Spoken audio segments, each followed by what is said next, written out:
In his book, The Secret Destiny of America, Manly P. Hall wrote that world democracy was the secret dream of the great classical philosophers, saying that the brilliant plan of the ancients has survived to our time, and it will continue to function until the great work is accomplished. Many researchers believe this great work is the secret behind the wars and rumors of war America has been involved in through the 20th century, right up to the present day. Could this plan of the ancients to establish a world democracy be the real hidden agenda of secret societies? And was this ancient plan echoed in the 2005 inaugural address given by President Bush? When our founders declared a new order of the ages, they were acting on an ancient hope that is meant to be fulfilled. The occult is working at the highest levels of our society, using the military and financial power of the United States to bring about this one world state. And the President has spoken openly about it, how the purpose of the United States is to bring democracy to the nations of the world. Where did this become the function of our nation, to bring democracy to the world? You only need to read the writings of Manly P. Hall, where he tells you that for 3,000 years, secret societies have been working to bring democracy to the world.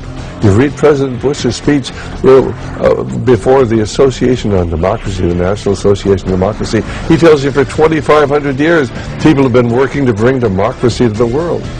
Yet the ancient philosophers recognized that a true democracy could only be achieved by a society of perfected men. The perfected men would be comfortable in a true democracy.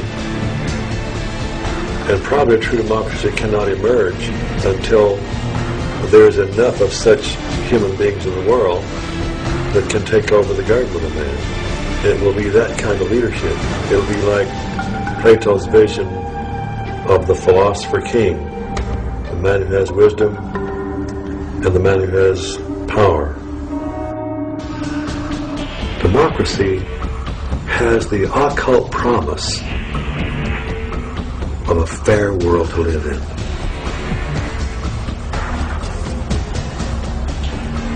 Now, you mentioned the occult promise. How would you define a term like that for an audience who's... Well, probably define that term by saying that promise is explain the word occult. Well, it's obscure. It's hidden, not visible to the normal eye. So an occult promise is something that is inherent, but only visible to those who have that inner vision. So a fair world is a kind of occult promise at the heart of democracy. But is this occult promise part of America's Christian heritage? And if not, could this account for why the many symbols that adorn America's capital city come not from the Bible, but from the ancient mystery religion? And if America were really, truly a Christian nation, what would all of these mythological characters be in our city? Certainly the Christian influence was very strong. From the Christian point of view, we were formed as a Christian nation. But from the occultist point of view, and those associated with astrology and the ancient mystery religions, America was, of course, and Washington, D.C. was to represent their position. So you've had the two forces, in America ever since its formation. While it seems that most of America's leaders have upheld Christian ideals, their reason for doing so is often questioned.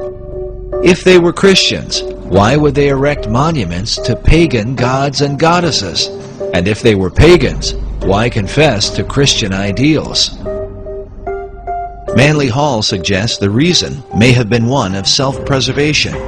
He argues that because of the persecutions of organized religion in the Old World, the secret societies employed even greater methods of secrecy to protect their occult philosophies, making themselves sound as though their beliefs had to do with Christianity, which was the dominant belief in Europe, and eventually America.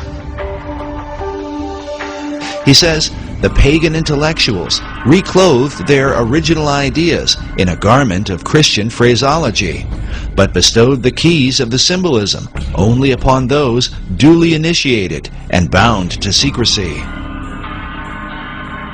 It is for this reason that all secret societies have an initiation process whereby members are bound by blood oaths not to reveal the secrets of the order. A chief factor that contributes to confusion about the beliefs of America's founders is the presence of Rosicrucianism. The Rosicrucians are a mystical, arcane society that played a major role in the development of Freemasonry. The rose and cross, which symbolize the society, are also the source of its confusion. The rose is the symbol of secrecy and represents the pagan mystery religions, while the cross symbolizes Christianity. Rosicrucianism is when the two are combined. Because of this, one can begin to understand how a man like Charles Thomson could be famous for his English translation of the Old and New Testaments, and at the same time approved the design of the Great Seal for the United States with the all-seeing eye of Horus floating over an Egyptian pyramid.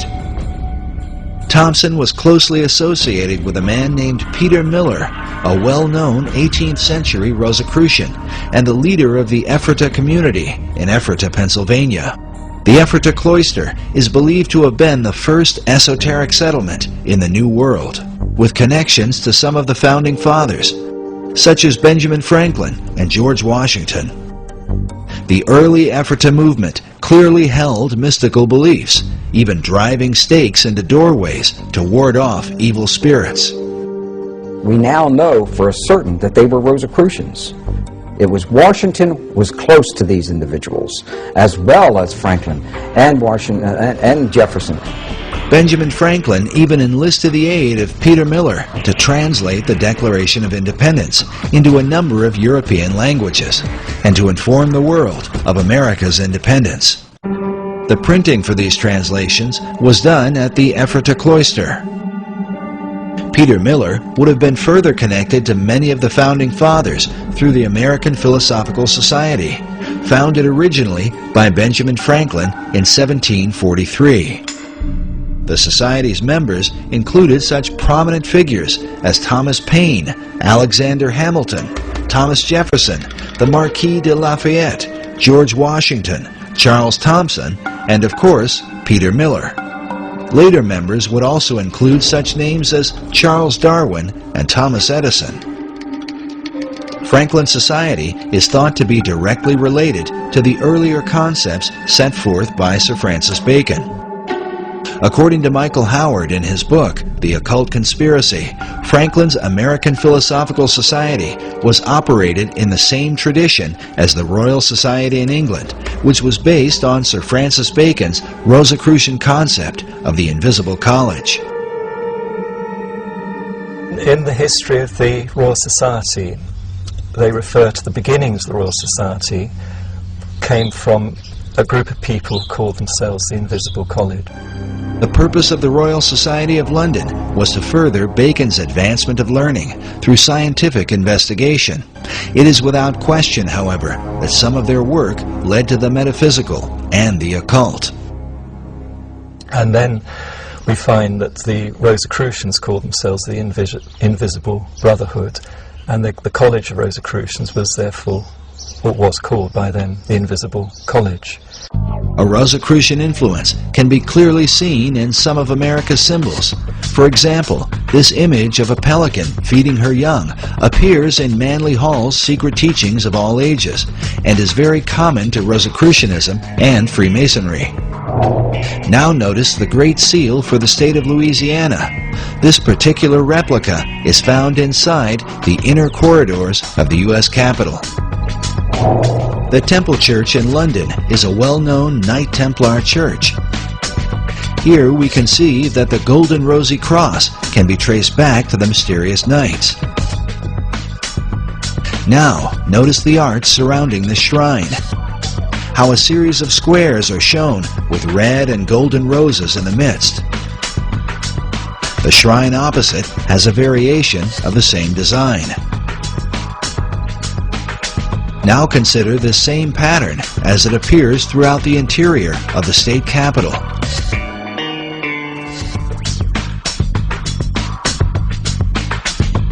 Inside the old Supreme Court room,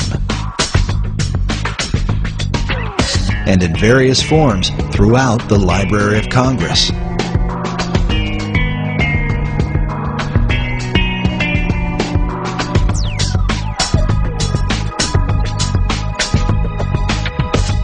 Sir Francis Bacon became the chief of the Rosicrucians in England. His famous saying, "Knowledge is power," is found written inside the Library of Congress, while a statue of Bacon can be seen on the upper level. Elsewhere in the main library is a Baconian passage from his collection of essays. It reads, "The inquiry, knowledge, and belief of truth is the sovereign good of human nature." This saying is found over a statue representing philosophy. Could this be an indication that Baconian philosophy governs the New World concept? Bacon took his inspiration from the goddess Pallas Athena, known for her helmet of invisibility. Pallas Athena images also turn up throughout Washington, D.C.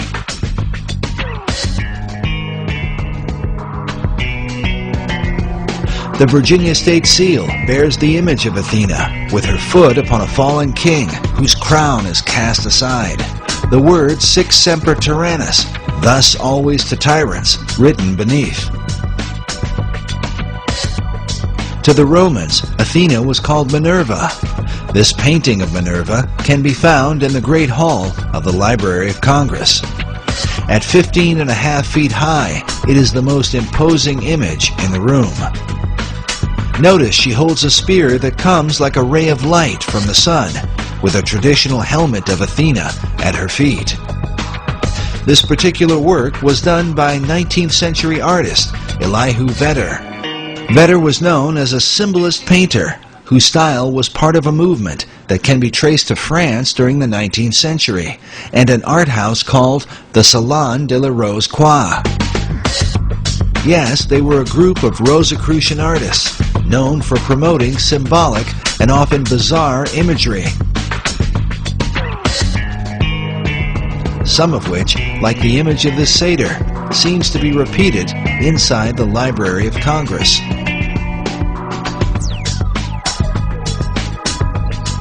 It's not clear if Vedder himself was a Rosicrucian, but one of his chief influences certainly was.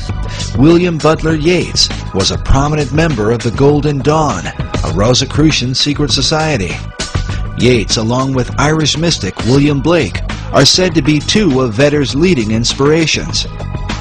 Vedder's own occult themes are filled with haunting, esoteric imagery, like this work, which is called The Cup of Death. In addition to Minerva, Vedder was commissioned to do a series of paintings illustrating government, which can be found at the east end of the Great Hall in the Library of Congress. Now let's look again at this image from the Salon de la Rose Croix. It pictures Leonardo da Vinci on the right, dressed like Joseph of Arimathea, whom occultists believe was the original cupbearer for the Holy Grail. Beside him is Dante Alighieri, dressed as a Knight Templar. By now, most people are familiar with Da Vinci's arcane background thanks to Dan Brown's Da Vinci Code. Most are also familiar with Dante's Inferno, representing the many circles of hell.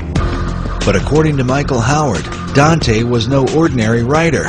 He was in fact a Rosicrucian Grand Master who wove Rosicrucian philosophies into his writings. Masonic philosopher Albert Pike wrote that it was Dante who first publicly expounded the symbol of the Rose Cross. Something partly seen in William Blake's sketch of Dante's Paradise, with a cross in the center. But now look at this drawing done by famed artist Gustave Doré. The title of Doré's illustration is, quote, "The saintly throng in the form of a rose."